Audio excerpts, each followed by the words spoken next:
Lions mains आपको screen पे दिख रहा है। लायंस मेन्स का आपको यहाँ पे इमेज भी दिख रहा है, आप ये देख रहे हो, एक शैगी मशरूम टाइप सा दिखता है ये, राइट। तो शैगी मशरूम का कलर आपको व्हाइट दिख रहा है। तो ये जो व्हाइट कलर का मशरूम दिख रहा है उसको हम कोरिलेट कर सकते हैं हमारे जो ब्रेन में ग्रे मैटर और व्हाइट मैटर है ना, उससे हमारे ब्रेन में व्हाइट मैटर ज्यादा रहता है। तो ये स्पेशली ब्रेन के ऊपर काम करता है, इसलिए लोग इसको कोरिलेट करते हैं हमारे ब्रेन के अंदर जो भी व्हाइट और ग्रे मैटर है उसके साथ। तो ये हमें टैबलेट और कैप्सूल ये दोनों फॉर्म में मिला है। स्पेशली एवरीडे सप्लीमेंट लायंस में इसके बारे में मैं आपको बता दूं कि जैसे मेरे यहाँ पे क्लिनिक में जो पेशेंट्स थे, पहले इंडिया में लायंस मेंस नहीं था, तो हमें क्या करना पड़ता था कि अगर उनके कुछ रिलेटिव्स रह रहे दुबई में या कहीं और से वो मंगाते हैं तो बेनिफिट होगा, तो इसीलिए हम क्या करते थे कि पेशेंट्स दूर दूर से या फिर दुबई से मंगा के वो कंटिन्यू करते थे। लेकिन अभी हम इस बात के लिए मैं बहुत खुश हूँ कि लायंस मेंस और कॉर्डिसेप्स दोनों हमें अभी इंडिया में अवेलेबल है। जो जिनको भी हम प्रिस्क्राइब करते हैं, जिनको भी लेने की जरूरत है वो चीजें, क्योंकि एक एवरीडे सप्लीमेंट है, ये एक ब्रेन टॉनिक जैसा काम करता है, ब्रेन का फूड सप्लीमेंट है ये। जैसे कि हम कोई खेत में पानी देते हैं, फर्टिलाइजर डालते हैं, तब वो अच्छे से ग्रो करता है, वैसे लायंस मैन काम करता है हमारे ब्रेन को ग्रो करने में। तो वो कैसे काम करेगा मैं अभी आपको बताऊंगी, आप सब लोग सुनिए, क्योंकि जैसे नॉलेज आप लेंगे उस वही नॉलेज आप आगे सामने वालों को भी देंगे। तो उसका ओरिजिन से हम स्टार्ट करते हैं। तो मेनली ये फॉरेस्ट में पाया जाता है, नॉर्थ अमेरिका, यूरोप, एशिया में। और ट्रेडिशनली ये यूज होता आ रहा है ब्रेन की हेल्थ के लिए और गट हेल्थ के लिए। ट्रेडिशनल चाइनीज मेडिसिन में भी ये यूज होता है, सालों से ये यूज होता आ रहा है। तो इसका ये स्ट्रक्चर है ना, इसके स्ट्रक्चर्स की वजह से इसके नाम पॉम पॉम मशरूम या फिर शैगी अपीयरेंस है, इसकी वजह से इसको ship bed mushroom, lion's mane ऐसा नाम दिया गया है। ट्रेडिशनल चाइनीज मेडिसिन में ब्रेन और गट हेल्थ इसके ऊपर काम करने के लिए ये यूज होता है। ब्रेन और गट हेल्थ का जो मतलब एक्सिस है या फिर ब्रेन गट एक्सिस है, उसके बारे में मैं आपको आगे बताऊंगी। लेकिन ये स्पेशली नर्व के ऊपर बहुत अच्छे से काम करता है। नर्व्स जो हमारे पूरे शरीर में नर्व्स का एक जाल है। तो हर एक नर्व्स, क्योंकि हम कोई भी सेंसेशन हमें होती है वो नर्व्स की वजह से होती है। जैसे कि हम कुछ गर्म चीज को हाथ लगाए, गर्म लगता है, तो वो रिसेप्टर हमें ब्रेन की तरफ पहुंचाता है कि ये गर्म चीजें उसको हाथ नहीं लगानी है। तो कभी कभी क्या होता है कि लोगों में नर्व्स जो न्यूरोपैथी दिखाई देती है, कॉम्प्लिकेशंस दिखाई देती है, कभी टिंगलिंग सेंसेशन, नमनेस हो गया। नमनेस का मतलब क्या होता है कि अगर कहीं पे भी आपको उसका सेंसेशन नहीं आता, मतलब नर्व एंडिंग्स डैमेज हो जाना, तो ये चीजें दिखती है। या फिर नर्व डैमेज में कभी टिंगलिंग, झिंझिनाहट सा फीलिंग रहता है लोगों में। तो ये सारी कॉम्प्लिकेशंस की आगे की बात हुई। लेकिन अगर हमें सबको पता है कि ये जो नर्व्स है, ब्रेन्स के जो नर्व सेल्स है, अगर ये बहुत क्रॉनिक डिसीजेस के वजह से डैमेज हुआ तो वो रिवर्सिबल नहीं हो पाता। लेकिन अगर हम लायंस में स्टार्टिंग से ये लेना शुरू करते हैं तो हम नर्व हेल्थ बहुत अच्छे से मेंटेन कर पाते हैं। मेनली जिनको मेंटल क्लैरिटी नहीं होती, ब्रेन फॉग जिसे कहते हैं। ब्रेन फॉग कैसा होता है, जब हम बहुत स्ट्रेस में होते हैं या फिर बहुत सोचते हैं, तब हमारी कॉग्निटिव स्किल्स थोड़ी कम हो जाती है, मतलब सोचने की स्किल्स या फिर कुछ समझ पाने की या फिर फोकस करने की। हम देखते हैं कि अगर बच्चों में भी वो पढ़ाई कर रहे हैं तो वो उनको याद नहीं रह पाता अच्छे से, उनका फोकस और कंसंट्रेशन कम हो जाता है। तो इन कंडीशन में लायंस मेंस बहुत अच्छा काम करता है। एंजाइटी और डिप्रेशन में भी, क्योंकि एंजाइटी डिप्रेशन में डायरेक्टली ब्रेन सेल्स के डैमेज होने तक स्टेजेस जाती हैं। पार्किंस है, पार्किंसंस डिसीज है, डिमेंशिया, अल्जाइमर्स, ये सारे डिसीजेस उसके ही कॉम्प्लिकेशंस है। या फिर नर्व डैमेज होना, कोई भी नर्व हो, आंखों की नर्व हो या फिर ब्रेन स्ट्रोक आ जाना, ये सारी चीजें इससे रिलेटेड होती है। तो अब हमें हमारे नर्व्स को प्रोटेक्ट करना बहुत जरूरी बात है शुरुआत से ही। और इसमें कुछ ऐसे कंटेंट्स पाए गए हैं जिनको नर्व ग्रोथ फैक्टर स्टिमुलेट करते हैं, इसकी वजह से आपकी नर्व की ग्रोथ भी अच्छे से होती है। जो सेल डेथ होती है या फिर ब्रेन सेल में जो सूजन रहती है, दिमाग के अंदर सूजन हो जाती है, कभी हिमोरेज, क्लॉट्स, ये सारी चीजें उसके आगे के ये कॉम्प्लिकेशंस है, तो उसको भी ये कम करने में मदद करते हैं। कोलेस्ट्रॉल मैनेजमेंट, लिपिड प्रोफाइल का मैनेजमेंट करते हैं। अभी अभी आप इमेज में देख पा रहे हैं कि एक ब्लड वेसल की एक इमेज है, आप देख रहे हो, उसमें ब्लड सेल्स जा रही है, लेकिन बीच में उसको एक रुकावट आ रही है ब्लड सेल्स को, किसके वजह से? ये जो आ, आपको येलोइश पार्ट दिख रहा है साइड में, उसकी वजह से। इसका मतलब वहां पे कोलेस्ट्रॉल सैचुरेट हो रहा है, बैड कोलेस्ट्रॉल बढ़ रहा है।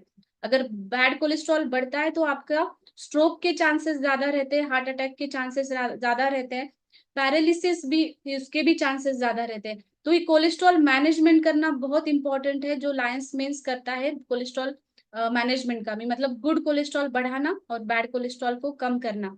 और गट हेल्थ तो ये अच्छा रखता ही है, क्योंकि ट्रेडिशनली ये गट हेल्थ के लिए यूज होता है। गट हेल्थ और हमारे ब्रेन का क्या लक्षण है, मैं आपको आगे समझाऊंगी।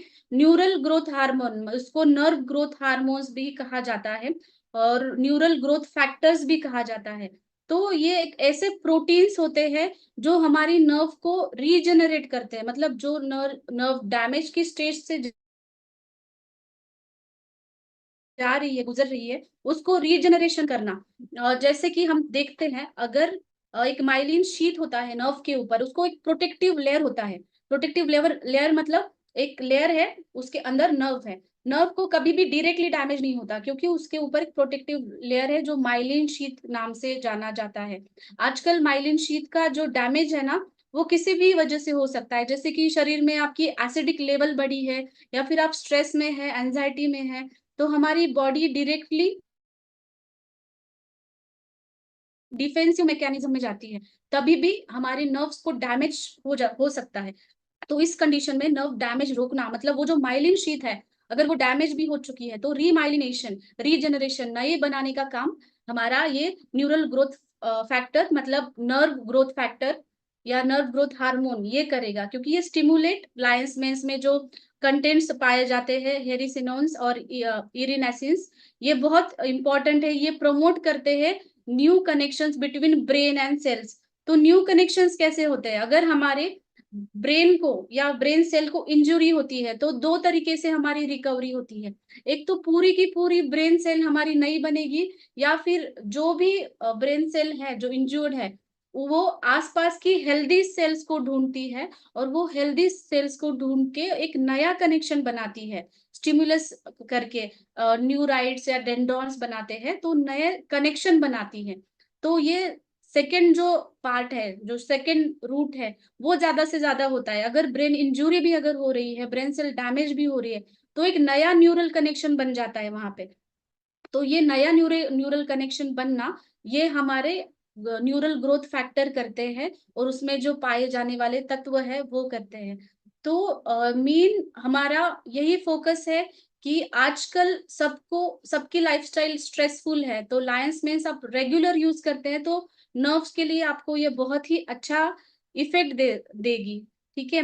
और ट्रेडिशनली ये एंटीऑक्सीडेंट करके भी पाया जाता है, इम्यूनिटी के लिए भी बहुत अच्छा है लायंस मेंस। इम्यूनिटी भी ये बढ़ाता है, क्योंकि सब जो मशरूम्स के टाइप्स हैं, हमारे जो भी इंपॉर्टेंट टाइप्स है, गैनोडर्मा है, कॉर्डिसेप्स है, लायंस मेंस है, वो हमारी इम्यूनिटी के ऊपर बहुत अच्छे काम करते हैं। कॉग्निटिव कंपाउंड्स को बढ़ाते हैं। कॉग्निटिव स्किल्स मतलब क्या होता है? जो भी आपके अंदर स्किल्स है, अगर आप, आपने देखा होगा कि कुछ बच्चे होते हैं कि बहुत पढ़ाई करते हैं, या फिर उनको याद नहीं रहता, ऐसे कुछ बच्चे होते हैं, या फिर वो फोकस नहीं कर पाते, या फिर हम भी कुछ सीखने जाते हैं, नई चीज सीखते हैं, तब हम फोकस या फिर कुछ क्लियर नहीं हो पाता, याद नहीं रख पाते। इसमें क्या होता है, कॉग्निटिव स्किल्स कम हो जाते हैं। तो आप जो भी डिसीजन लेते हो, मतलब हमने देखा है कि जिनका स्ट्रॉन्ग माइंडसेट है, वो बहुत जल्दी से डिसीजन लेते हैं। कोई भी डिफिकल्ट सिचुएशन आ जाती है, उसमें ये बहुत अच्छे से डिसीजन ले पाते हैं, मतलब डिसीजन मेकिंग जो पावर है वो लायंस में से बढ़ती है, क्योंकि ये ब्रेन को बूस्टर जैसा काम करता है, ब्रेन को टॉनिक जैसा काम करता है। तो डिसीजन मेकिंग ये पावर तो आपकी बढ़ेगी। साथ में वो एक ब्रेन सेल्स को एनर्जाइज भी करेगा, क्योंकि एक नरिशमेंट का ये काम करेगा ब्रेन्स को, क्योंकि ये कैसे ग्रो करता है, हमारे नर्व सेल्स जो डैमेज होती है उसको वो कैसे रिपेयर करता है, ये अभी आपने देखा। तो मेमोरी बूस्टर की तरह भी जो मेमोरी बूस्टर की तरह भी ये बहुत अच्छे से काम करता है। हिप्पोकैम्पस एक मेमोरी सेंटर होता है हमारे ब्रेन के अंदर। हिप्पोकैम्पस एक ऐसा सेंटर है, अगर वो अच्छे से काम करता है, तभी हम हमारी मेमोरीज को याद कर पाते हैं, या फिर हम जो भी चीजें देखते हैं वो हमारे दिमाग में स्टोर हो जाती है। तो लर्निंग में है या फिर काम करने में हिप्पोकैम्पस अच्छे से काम करना बहुत इंपॉर्टेंट है। कभी-कभी अल्ज़ाइमर्स या फिर डिमेंशिया या फिर पार्किंसन डिसीज़ में क्या होता है कि श्रिंकेज हो जाता है ब्रेन का। इसका मतलब उसका हिप्पोकैम्पस सेंटर जो है ना वो श्रिंक होने कम होने लगता है। इसी की वजह से उनको मेमोरी लॉस जैसी लक्षण दिखते हैं। कुछ याद नहीं रहता, याददाश्त कम होने लगती है। तो हिप्पोकैम्पस मेन हमारा एक मेमोरी सेंटर है, उसको रिवाइटलाइज़ करना, उसको एनर्जी देना और उसकी हेल्थ मेंटेन करना, ये लायंस मेंस बहुत अच्छा काम करता है। इसका मतलब है लायंस मेंस आपको generally daily as a nutritional supplement for brain, इसको ब्रेन फूड कहा जाता है, तो ये ब्रेन के लिए भी खाना बहुत ज़रूरी है। न्यूरोट्रांसमीटर जो जनरेट होती है, सिग्नल सपोर्ट, न्यूरोट्रांसमीटर के बारे में मैं अभी आपको कहूँगी कि जनरली हमारा जो लार्ज इंटेस्टाइन है, हमारे पेट के अंदर, तो लार्ज इंटेस्टाइन में सबसे ज़्यादा न्यूरोट्रांसमीटर्स तैयार होते हैं।